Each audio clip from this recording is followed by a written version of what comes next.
नमस्कार दोस्तों, कैसे हैं आप सब। स्वागत है आपका हमारे YouTube चैनल एग्जाम अनुभव पर। फ्रेंड्स, आज हम बात करेंगे उत्तर प्रदेश पुलिस भर्ती बोर्ड की तरफ से काफी महत्वपूर्ण जानकारी आ रही है। आज है 28 दिसंबर। हाँ फ्रेंड्स, यहाँ पे हम बात करेंगे 28 दिसंबर की लेटेस्ट अपडेट आ रही है। और यहाँ पे यदि कोई जानकारी आती है तो आपको ऑफिशियल वेबसाइट है, यहाँ पे देख सकते हैं upbpv.gov.in, इसका अवलोकन करना है समय समय पे। मगर मैं बताऊंगा, यदि आप हमारे चैनल को सब्सक्राइब कर लेते हैं और नोटिफिकेशन पाने के लिए आपको बेल आइकन को भी प्रेस करना होगा। यदि मैं कोई वीडियो डालता हूँ उसका आपको टाइमली नोटिफिकेशन मिल जाएगा। फ्रेंड्स, यहाँ पे जो एसआई की वैकेंसी आई हैं इसके संबंध में पूरी नोटिस जारी की है आज की डेट 28 दिसंबर की। और यहाँ पे 921 पदों पे यहाँ पे उत्तर प्रदेश पुलिस उप निरीक्षक के पद निकाले गए हैं। और यहाँ पे हम आपको ये भी बता दें कि जो एसआई की वैकेंसी, जिसमें आपको गोपनीय और यहाँ पे लिपिक के और लेखा के मिला के 921 पदों पे यहाँ पे विज्ञप्ति निकाली गई। किन किन पोस्टों के लिए कितने पद यहाँ पे हैं और क्या तैयारी करनी है, कब होगा एग्जाम, ऑनलाइन डेट, सभी विषयों में बात करें। कितने एज के अभ्यर्थी इस फॉर्म को डाल सकते हैं और कितनी जा सकती कट ऑफ, क्योंकि फ्रेंड्स वैकेंसी कम है तो कट ऑफ का भी एक बनता है कि कट ऑफ कितनी जा सकती है, क्योंकि यहाँ पे पूरा पैटर्न अलग है एग्जाम होने का। क्योंकि ऑनलाइन एग्जाम होगा, 400 मार्क्स का होगा। यहाँ पे पद है, जैसा कि आपको बता दूं, गोपनीय के लिए यहाँ पे पहले हम बात करें कि 9000 यानी 4200 ग्रेड पे की जॉब होगी। और यहाँ पे 268 पद हैं इसके गोपनीय के। समूह गा की भर्ती है, ग्रुप सी की जॉब है। यहाँ पे लिपिक की बात करें, ये भी समूह गा की है, ये 2800 ग्रेड पे की है, यानी 5200 से 20200। और ये जो होगी यानी कि जो गोपनीय है, ये थोड़ा सा कह सकते हैं कि इसका ग्रेड पे 4200 है तो अच्छा होगा। ठीक है, लगभग 50,000 से आपकी स्टार्टिंग होगी। और इसके लिए आपको 449 पद होंगे सेकंड वाले के लिए, यानी लिपिक के लिए। और तीसरी है लेखा। लेखा यहाँ पे भी 2800 ग्रेड पे की जॉब है, 5200 से 20,200 यहाँ पे ग्रेड पे 2800 होगा। इसके लिए पद होंगे 204, तो टोटल पद हो जाते हैं 921, जैसा कि मैंने आपको बताया। और यहाँ पे मैं बात करूं कि कैटेगरी वाइज, जैसा कि अनारक्षित वर्ग के लिए 114 पद होंगे, ईडब्ल्यूएस के लिए 25 होंगे, ओबीसी के लिए 71 होंगे, अनुसूचित जाति के लिए 54 होंगे और अनुसूचित जनजाति के लिए 4 होंगे। तो यहाँ पे 268 पद होंगे टोटल। और यहाँ पे आगे हम आपको ये भी बता दें कि लिपिक के लिए अनारक्षित होंगे 186, ईडब्ल्यूएस 43, ओबीसी 120, एससी के लिए 93, 7 होंगे एसटी के लिए। तो यहाँ पे 449 पद हो जाते हैं। लेखा के लिए बात करें कि 88 पद ईडब्ल्यूएस 88 होंगे अनारक्षित के लिए, और ईडब्ल्यूएस के लिए 19 होंगे, ओबीसी 53, एससी के लिए 42 और एसटी के लिए 2। तो टोटल हो जाते हैं 204 पद। और यहाँ पे हम आपको ये भी बता दें कि आवेदन की जो समय सारणी है क्या है, जैसा कि 7 जनवरी से फॉर्म ऑनलाइन आप चालू हो जाएगा। ऑनलाइन आप इसे आवेदन कर सकते हैं 7 जनवरी से, शुल्क जमा करके आप इसको ऑनलाइन कर सकते हैं। और 28 जनवरी इसकी लास्ट डेट है। तो आपको 21 दिन दिए जाएंगे, 20 से 21 दिन दिए जाएंगे। 30 जनवरी तक आप शुल्क समायोजन यानी आवेदन में संशोधन कर सकते हैं यदि कोई गलती होती है तो। यहाँ पे शुल्क आपको देना होगा 400 रुपए। और अहर्ताएं के बारे में बात कर लें कि पहले तो आपके पास भारत की नागरिकता हो, और जो आसपास के जैसे कि तिब्बती शरणार्थी हैं ये भी डाल सकते हैं, और जो भी भारत के नागरिक हों वो इस फॉर्म को डाल सकते हैं। शैक्षिक अर्हताएं के बारे में बात करें, क्योंकि सबकी शैक्षिक अर्हताएं अलग हैं, यानी कि जो एजुकेशन क्वालिफिकेशन है, जितनी भी पोस्टें यानी कि 3 पोस्टें हैं, सबकी एजुकेशन जो क्वालिफिकेशन है वो अलग अलग है। यहाँ पे बात करें उप निरीक्षक जो है गोपनीय पद के लिए, ठीक है, तो गोपनीय के लिए यहाँ पे जो आपके पास सिंपल साधारण सा ग्रेजुएशन होना चाहिए, कम से कम 25 शब्द पर मिनट की आपके पास टंकड़ यानी कि कंप्यूटर टाइपिंग होनी चाहिए, इंस्क्रिप्ट कीबोर्ड पर यूनिकोड में, और कम से कम 30 शब्द पर मिनट अंग्रेजी में आपकी कंप्यूटर टाइपिंग स्पीड होनी चाहिए। और यहाँ पे आपके पास न्यूनतम 80 शब्द पर मिनट की गति से हिंदी आशुलिप श्रुत लेख, यानी कि उत्तर प्रदेश पुलिस भर्ती या प्रोन्नत बोर्ड द्वारा जो अवधारित शुद्धता के आधार पर अभ्यर्थियों को सफल घोषित किया जाएगा। यहाँ पे बेसिकली यहाँ पे आपको ये भी जानना है कि जो शॉर्ट हैंड है आपके पास स्पीड होनी चाहिए 80 की। और यहाँ पे भारत सरकार के लिए यहाँ पे यदि आपके पास दिया गया है कि डॉग सोसाइटी से आपके पास ओ लेवल हो या इसके समकक्ष परीक्षा आपके पास की हो 1 वर्ष का, तब भी आप इस फॉर्म को डाल सकते हैं। ये चीज 3 होनी चाहिए। अब लिपिक के लिए यहाँ पे आपको बता दूं, लिपिक के लिए तो यहाँ पे थोड़ा सा आपको ध्यान देना है, जैसा कि यहाँ पे विश्वविद्यालय से स्नातक उपाधि हो या सरकार द्वारा मान्यता प्राप्त कोई आपके पास योग्यता होनी चाहिए, और 25 शब्द पर मिनट होनी चाहिए आपके पास कंप्यूटर में। हिंदी टाइपिंग इंग्लिश में होनी चाहिए 30 वर्ड पर मिनट। और यहाँ पे ओ लेवल हो या उसके समकक्ष कोई आपके पास अर्हता होनी चाहिए। लेखा में है थोड़ा सा यहाँ पे अंतर होगा, क्योंकि ग्रेजुएशन होना चाहिए वाणिज्य में या लेखा शास्त्र में परास्नातक यानी पीजी होना चाहिए। 15 शब्द की स्पीड होनी चाहिए कंप्यूटर में, और यहाँ पे डोइक सोसाइटी से ओ लेवल आपके पास कंप्यूटर का ज्ञान होना चाहिए। आगे बात करें फ्रेंड्स, हाँ ये भी आपको बता दूं कि आवेदन करते समय अभ्यर्थी को अपेक्षित शैक्षिक अर्हता अवश्य धारित करनी चाहिए। उसकी अंक तालिका जो प्रमाण पत्र तत्समय उसके पास उपलब्ध होने चाहिए।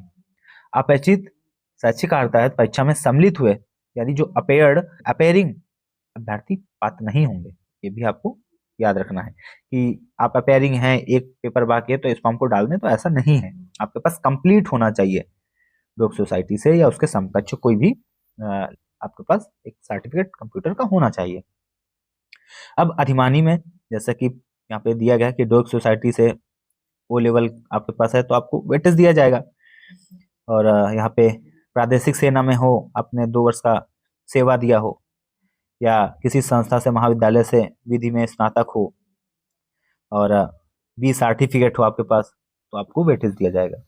आयु की बात करें तो 21 वर्ष से 28 वर्ष के अभ्यर्थी इस फॉर्म को डाल सकते हैं। आयु की गणना यहाँ पे देख सकते हैं, जिनकी एज यहाँ पे 1 जुलाई 1995 से पूर्व और 1 जुलाई 2002 के बाद ना हुई हो, तो यानी कि इसके बीच में आपके पास यदि आपका जन्म होता है तो इस फॉर्म के लिए आप एलिजिबल हैं।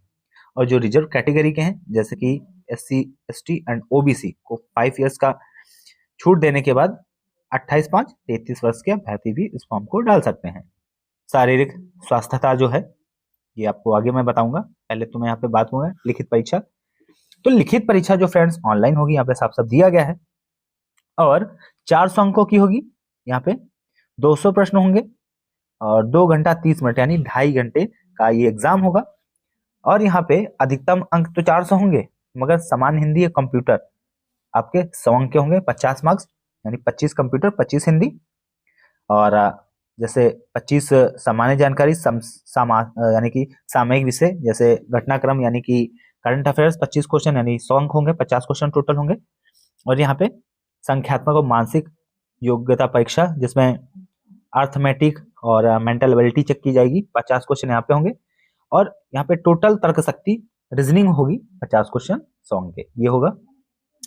यहाँ ये भी दिया गया है लिखित परीक्षा में प्रत्येक विषय में 35% यानी कि एक तरह से जो नॉर्मलाइज स्कोर होगा कम से कम होना चाहिए, और कुल का 40% होना चाहिए, यानी कि सेक्शन वाइज 35% होना चाहिए, इसमें क्वालिफाई होना चाहिए, और जो एग्रीगेट है सभी को मिला के मिनिमम 40% होना ही चाहिए।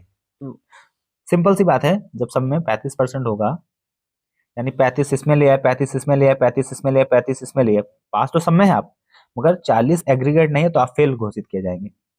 और यहाँ पे ये भी नहीं होना चाहिए कि इसमें आप 100 ले आए, इसमें आपके 30 हैं, और इसमें आपके 50 हैं, इसमें आपके 60 हैं, तो ऐसे तो 55 बन रहा है, मगर आप इसमें 30 बना रहे हैं मैथ में, तब भी आप फेल हो जाएंगे। तो कहने का मतलब है कि 35 तो मिनिमम होना ही चाहिए सब में, और एग्रीगेट 40+ होना चाहिए। ये चीजें यहाँ की गई हैं। नॉर्मलाइजेशन तो होगा ही होगा यदि एक से ज्यादा पालियों में परीक्षा होती है, और ये चीजें हैं। और जैसा कि हाइट की बात करें, पुरुष अभ्यर्थियों के लिए 163 सेंटीमीटर मांगी गई है हाइट। अनुसूचित जाति के जो अभ्यर्थी हैं, सॉरी ST के लिए यहाँ पे है, अनुसूचित जनजाति के लिए 156 मांगी गई है, और जो भी अन्य अभ्यर्थी हैं जैसे कि सामान्य अनपिछड़ा वर्ग और अनुसूचित जाति के, उनके लिए 163 है। यहाँ पे सीना फुलाव, यहाँ पे जैसा कि देख सकते हैं 5 सेंटीमीटर मांगा जाता है सीना फुलाव, और सामान्य अनपिछड़ा वर्ग अनुसूचित जाति के लिए 77 सेंटीमीटर, फुलाने के बाद 82 होना चाहिए, और ST के लिए 75, 5 फुलाने के बाद 80 होना चाहिए। महिला अभ्यर्थियों के लिए यहाँ पे हाइट 150 सेंटीमीटर रखी गई है, और जो ST कैटेगरी से महिलाएं बिलोंग करेंगी उनके लिए हाइट 145 रखी गई, और उनका वजन 40 किलोग्राम से कम नहीं होना चाहिए, ये भी आपको ध्यान में रखना है जितनी भी महिलाएं अभ्यर्थी हैं। कंप्यूटर टंकण एवं आशुलिपिक परीक्षा जो भी होगी, यहाँ पे अभिलेखों की समीक्षा एवं शारीरिक मानक परीक्षा में सफल पाए गए अभ्यर्थी से अर्ध प्रकृति की कंप्यूटर टंकण परीक्षा में सम्मिलित होने की अपेक्षा की जाएगी।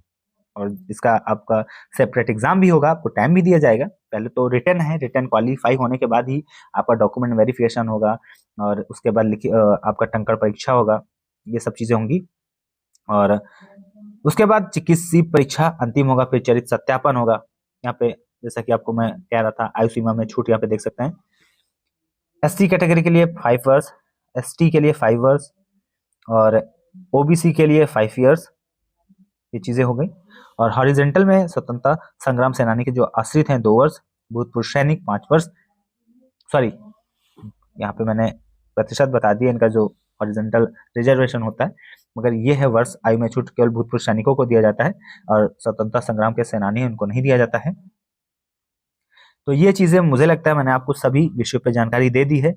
और हाँ, एक चीज और है, जो भी आप सर्टिफिकेट लगाएंगे यहाँ पे जाति प्रमाण पत्र, ये चीज गौर करने वाली है, 1 अप्रैल 2023 के बाद का होना चाहिए और फॉर्म डालने की अंतिम तिथि के बीच का होना चाहिए, क्योंकि फॉर्म क्लोज हो जाएगा तो फॉर्म भी अब नहीं डाल पाएंगे, तो जाति प्रमाण पत्र का कोई मतलब ही नहीं रहता, निवास प्रमाण पत्र का कोई मतलब रहता है।